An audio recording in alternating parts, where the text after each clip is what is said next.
Bonjour tout le monde, c'est un peu intimidant d'être ici aujourd'hui, mais tout d'abord, je voudrais vraiment remercier la CAQ de nous avoir donné cette belle opportunité d'être là aujourd'hui, d'avoir pu vous présenter nos petits robots, puis aussi de nous avoir donné cette opportunité d'être là devant vous à faire cette présentation-là.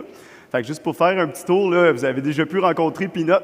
Ce Peanut, c'est celui avec la petite affiche qui se promenait tantôt. On a notre Snoopy sur la scène. On en a deux autres aussi qu'on n'a pas tant fait promener aujourd'hui, mais si vous êtes curieux, c'est les types de robots qu'on va retrouver dans des restaurants ou même des robots de nettoyage.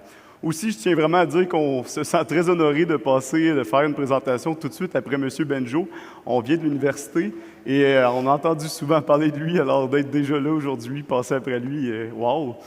Alors, sans plus attendre, en fait, je vais laisser Benjamin nous présenter. Bien sûr, donc Fractal Solutions Robotiques, c'est quoi, c'est qui? C'est une entreprise qui a été fondée par trois amis, notamment moi, Jean-Michel et Charles, qui est à l'arrière présentement et s'assure que tous les robots fonctionnent bien. Donc nous, on s'est rencontrés dans le programme de génie robotique à l'Université de Sherbrooke et c'est un programme qui est vraiment unique par le fait que c'est le premier en son genre au Canada. Et dans ce programme-là de génie robotique, ce qui est intéressant, c'est qu'on a pu découvrir des robots comme ça, des robots plus de bras robotisés et ainsi de suite, qui vont vraiment permettre d'augmenter la productivité, mais surtout dans le monde industriel. Et c'est là que nous sommes dit, on va se partir une entreprise pour faciliter l'accès à la robotique pour qu'elle puisse être appliquée dans plusieurs milieux différents, notamment dans les CHSLD, les RPA, les hôpitaux, hôtels, restaurants, vous le nommez, on voulait vraiment que tout le monde puisse bénéficier de la productivité augmentée des robots, mais aussi de leur attraction, comme on voit le petit Toby et le petit Peanut, ils attirent les regards. Donc, on est très heureux aujourd'hui de pouvoir vous présenter un petit projet qu'on a fait récemment dans un CHSLD que je vais laisser Jean-Michel vous présenter.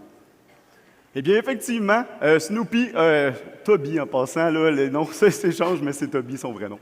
Alors, Toby, en fait, on l'a installé dans un CHSLD dans l'objectif de pouvoir prendre en charge les appels vidéo. En effet, ça a vraiment été un problème qui a pu se faire remarquer pendant la pandémie parce que, eh bien, on a pu remarquer que les familles avaient de la difficulté des fois à rejoindre leurs résidents. Fait que là, comment ça se passait avant l'arrivée du robot?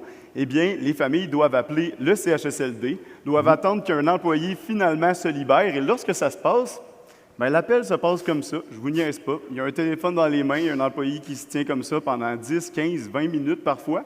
Fait que l'expérience n'est pas tant agréable pour l'employé, on va se le dire, mais même pour les familles et les résidents où il n'y a pas vraiment d'intimidé. Alors nous, on arrive, on installe un robot qui a un grand écran, qui a aussi des haut-parleurs beaucoup plus puissants, et on le sait, les résidents peuvent avoir des problèmes d'ouïe. Mais en plus, pour faciliter cette intégration-là, c'est notre force. On a joué avec le logiciel du robot et on a pu le connecter directement sur le site web du CHSLD.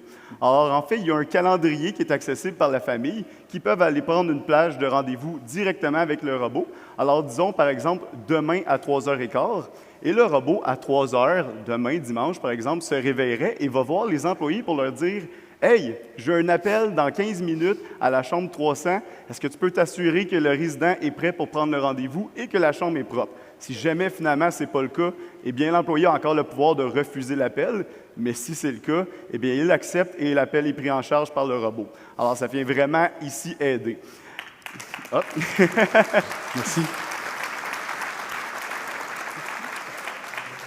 Merci. Merci. Donc, ça vient vraiment aider, on va se le dire, les familles, les employés, puis les résidents. Mais un autre petit effet wow que le robot ajoute, eh bien, le robot est capable de naviguer de façon autonome dans la résidence. Alors, lorsqu'il n'est pas en appel vidéo, eh bien, il peut jouer de la musique dans la résidence en se promenant et peut aussi servir de tablette de jeu. Donc, il y a certains résidents qui peuvent jouer au Sudoku avec et il est aussi parfois utilisé pour les anniversaires. Mais en fait, aujourd'hui, on commence à parler beaucoup de l'intelligence artificielle. Et M. Benjo en a déjà parlé un petit peu, mais ça va aussi avoir un impact énorme sur la robotique. Souvent, ce que je dis, c'est que l'intelligence artificielle va permettre aux robots de gérer le chaos. Qu'est-ce que je veux dire par là? Je parle surtout de l'imprévisible. Alors, c'est assez connu dans le milieu industriel, il y a des robots depuis 10, 15, 20, 30, beaucoup d'années qui sont là. Et pourquoi que ça existe depuis plus longtemps dans ce milieu-là? C'est que le milieu est très contrôlé. Donc, pour un robot, c'est beaucoup plus facile d'automatiser une chaîne puisque on sait ce qui va se passer. Ce n'est pas le cas pour la plupart des autres industries, mais l'intelligence artificielle permet de régler ce problème-là. Donc, juste pour vous faire une petite idée, l'intelligence artificielle peut être utilisée pour la mécanique des mouvements. Donc, on va pouvoir s'inspirer des mouvements de l'humain pour reproduire et rendre les robots beaucoup plus capables de faire des choses comme celui-ci, qui est le robot d'Atlas de Boston Dynamics. On peut aussi utiliser les progrès de l'intelligence artificielle pour la perception. La perception et la vision. Ce que je veux dire par là, c'est que les robots peuvent maintenant analyser leur environnement pour prendre des décisions et comprendre le contexte. Dans cette vidéo-là, par exemple, on voit quelqu'un qui dit au robot « Hey, j'ai faim, est-ce que tu peux m'aider? » Et le robot, simplement par cette phrase-là, il comprend qu'il faut qu'il trouve un aliment comestible. La seule chose qui est sur la table, c'est la pomme. Et il va être capable d'aller la chercher et lui donner. Ce qui est honnêtement très impressionnant pour le domaine de la robotique de faire quelque chose comme ça. Ensuite, eh bien, il y a bien entendu notre fameux ami ChatGPT qui permet d'avoir des interactions beaucoup plus naturelles. Et donc, étant donné que les interactions deviennent plus agréables, bien, pour un robot, on peut vraiment facilement s'imaginer, ici, notre petit Toby, avoir des discussions beaucoup plus agréables. Pour faire un petit tour rapide sur d'autres sphères, eh bien, l'intelligence artificielle va pouvoir aussi permettre d'optimiser l'énergie dans les robots et donc utiliser leur batterie de façon plus efficiente et que les robots puissent durer plus longtemps, par exemple. Et bien, il va permettre aux robots d'être plus polyvalents et d'apprendre et de s'adapter en fonction de différents contextes. Mais là, tout ça, c'est très intéressant, mais comment ça va impacter notre société, la vie de tous les jours? Et bien, moi, je dis que l'intelligence artificielle, en fait, ça impacte les robots de deux façons particulières. Ça les rend plus accessibles et plus utiles. Donc, par exemple, je parlais de mécanique de mouvement. Les robots vont être capables de prendre des tâches répétitives à haute dextérité, quelque chose que jusqu'à maintenant n'a pas vraiment été possible. Les robots vont pouvoir aussi devenir fonctionnels dans des milieux beaucoup plus difficiles, donc, par exemple, des forêts, des mines. Ils vont aussi devenir utiles dans la majorité des industries. Le fait qu'ils s'adaptent rapidement, ça va faire en sorte qu'on va pouvoir les déployer plus rapidement. Le fait aussi qu'ils puissent interagir par des outils comme ChatGPT vont probablement aider à leur adoption plus facile avec la population. Les gens vont pouvoir les trouver plus sympathiques, comme Snoopy et Toby, coudonc, est plus sympathique.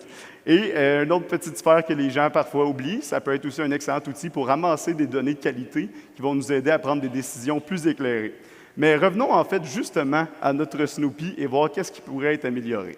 Ben oui, absolument. Donc, bien que Snoopy est très, très apprécié dans le CHSLD en ce moment, l'intelligence artificielle va vraiment permettre de pouvoir élever certaines de ses fonctionnalités.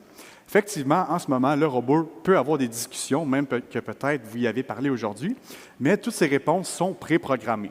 L'ajout d'une intelligence artificielle lui permet vraiment de pouvoir avoir des vraies conversations avec les gens et vraiment avec les aînés, bien, ça fait en sorte que la conversation est plus fluide et on pense vraiment qu'on a un petit partenaire. Oui, ce n'est pas un humain, mais c'est notre petit partenaire robotique et ça va permettre aux résidents de se sentir moins seuls, car on sait que dans les RPA et les CHSLD, ça peut arriver que les gens se sentent quand même assez seuls. Ensuite de ça, combiner l'intelligence artificielle avec les robots va permettre d'avoir des systèmes plus complexes d'alerte et d'horaires. Ce que je veux dire par là, c'est si on prend tous les résidents et on prend certaines informations de chacun, par exemple, Mme Gingras qui aime jouer au Sudoku et au Scrabble, et on lui donne ces informations-là au robot, lui, à tous les jours, il serait capable d'aller alerter les préposés pour dire « c'est l'heure de jouer au Scrabble avec Mme Gingras ». Et si jamais il ne détecte pas ça, merci, si jamais il détecte que les préposés n'ont pas le temps ou ils sont trop occupés, mais le robot, par lui-même, pourra aller voir Mme Gingras et jouer au Sudoku avec elle sur son écran. Donc ça, en ce moment, ce n'est pas possible parce que c'est extrêmement difficile de traiter tous les cas possibles, mais avec l'intelligence artificielle, on peut prendre une grosse base de données de chacun des résidents, par exemple ce qu'ils aiment jouer, lui donner et automatiquement, il pourrait générer ce système-là. Ensuite, on peut continuer sur le fait que le robot pourrait, avec l'intelligence artificielle, détecter les problèmes au préalable et venir les régler avant même qu'ils aient lieu. On peut penser aux chutes dans les CHSLD, que ça fait des années et des années que c'est un problème parce que lorsqu'un résident chute, ça peut parfois même causer la mort dans le futur. Donc, le fait de pouvoir détecter les situations qui sont propices à ça, le robot peut soit alerter un préposé pour éviter la situation ou peut-être même déplacer des obstacles. Mais si jamais le problème se produit, malheureusement, on ne peut pas prévenir tous les problèmes, bien, d'avoir le petit compagnon permettrait de détecter qu'il y a eu ce problème-là et rapidement alerter les gens qui peuvent venir aider, ce qui fera en sorte qu'il y a moins de risque d'avoir des problèmes permanents suite à une blessure comme une chute.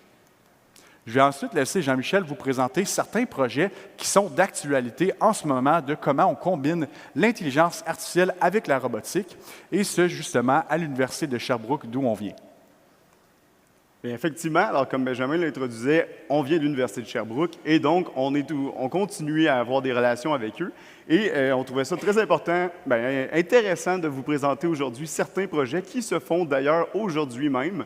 Alors, il y a le projet T-Top de l'Université de Sherbrooke qui est vraiment justement dans cette intention-là de contrer la solitude chez les résidents. Et donc, c'est un robot qui est capable d'avoir des conversations. Mais le fait très intéressant, c'est que le robot, c'est lui qui va initier les conversations. Parce que d'habitude, avec ChatGPT, c'est nous qui lui posons des questions et répond, et c'est toujours à nous de le nourrir d'informations. Ici, le robot prend en charge la conversation. Pour vous faire vraiment un exemple concret, eh bien, je vais me prendre comme exemple. La dernière fois que je lui ai parlé, il m'a vraiment dit « Bonjour Jean-Michel, je remarque que tu as des belles lunettes. Te rappelles-tu quand est-ce que tu te les as procurées? » Et donc, il a vraiment remarqué que j'avais des lunettes. Premièrement, on s'était déjà parlé, il savait que j'étais Jean-Michel. Et donc, juste en posant cette question-là, ça me fait lui parler un peu plus, ce qu'on peut s'imaginer qu'il pourrait arriver la même chose avec certains résidents.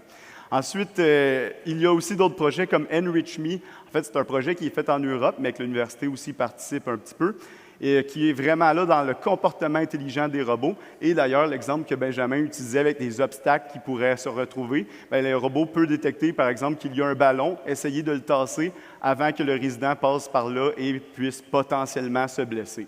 Il y a aussi d'autres projets comme OpenTerra, qui est un projet qui fait aussi des appels vidéo, mais qui fait aussi de l'amassage de données grâce à la technologie de la domotique. Domotique, c'est l'automatisation des milieux un peu domestiques.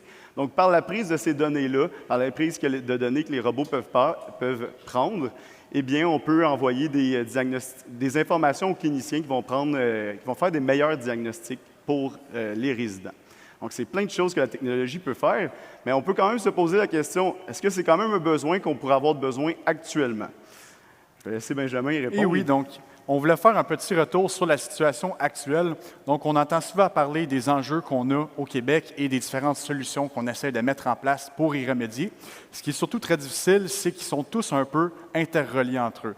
Effectivement, on entend beaucoup parler du fait qu'il y a une pénurie de main-d'œuvre. Quand on va voir des restaurants, les hôtels, ils nous disent tous que c'est difficile de se trouver des gens, qui est amplifié par le fait que la population devient de plus en plus vieillissante, donc demande plus de soins, notamment avec l'augmentation des cas de démence. Combiné à ça, on a le fait que présentement, le taux d'inoccupation des logements est à une statistique très basse, désolé, et ce qui fait en sorte qu'on a beaucoup de pression sur le système d'immigration qui, dans le passé, venait nous aider à se trouver de la main-d'œuvre pour combler les postes vacants. C'est pour ça qu'aujourd'hui, on voulait présenter un peu la robotique et l'intelligence artificielle parce que ça peut être un outil très puissant pour aider à venir pallier à ces enjeux-là que nous vivons présentement. Et nous pensons sérieusement que dans le futur, ça risque d'être inévitable. Et justement, on voulait terminer la présentation sur une question. Est-ce que la robotique est quelque chose qui est inévitable? Donc, je vous remercie beaucoup de votre attention. Merci.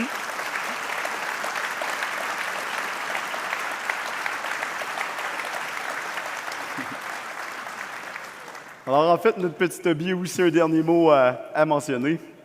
Bonne présentation, les gars. J'invite maintenant tout le monde à prendre une pause jusqu'à 15h45. Merci.